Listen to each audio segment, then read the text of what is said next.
So the robot platforms we build we are now really focusing on the social intelligence of the robots. As you can see, they are not mobile. Some people call them desktop robots. And the reason we developed a design of these platforms is because the core interest for us is in the social attention, right? Like the social engagement of this technology with their users. And so the things that we are particularly interested in is perceiving the user's nonverbal and verbal cues.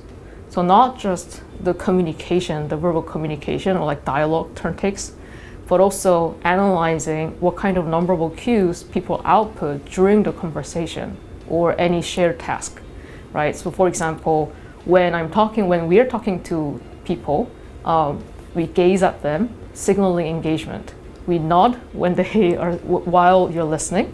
And that's a back channeling that signals the speaker that you're engaged, and it reflects your mental states.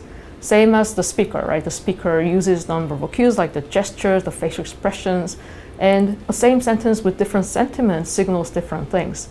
So analyzing and understanding those cues are very important. And the great thing about using social robot technology in that regard is it engages people in a way that people output these really rich nonverbal cues as well as the verbal cues. So when there's no embodiment in front of you, it's less likely that you are going to make like these expressive facial cues, like facial expressions, or even like sentiment in your voice, like prosody in your voice, right? So in that regard, this is a really new type of technology that also let us investigate this new kind of data domain, which is all the nonverbal cues people output. So that's what's really exciting about my work. And then also understanding those cues, how can we personalize to that person over time? So the recent application goals for us have been in education. So for example, especially young kids in kindergarten, like 4 to 6 year olds. And for these little young kids, engagement is key, right? And then, so that how can we understand their engagement status by understanding their nonverbal cues they output? So the robot makes an inference about the children's mental states, and then use that information to decide what action the robot should take. So, and that can be adapted over a long-term period. So like as we humans, we understand better when we develop a relationship, right?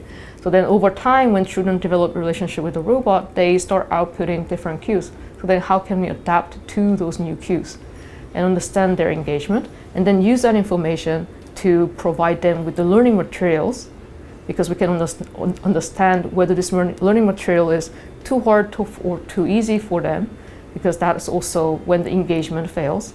Then adapting the learning material towards each child for them to also efficiently learn new materials. We also study things like not just necessarily children learning new language skills or new math skills, but we also try to inflict more about intrinsic motivations like curiosity and growth mindset. So if a robot is outputting curiousness or pro-curious behavior or a growth mindset towards a challenge, can children pick that up and also mimic the same? So those are the questions we ask, and we are actually seeing these incredibly interesting results that actually really how this new type of social technology affects human psychology as well.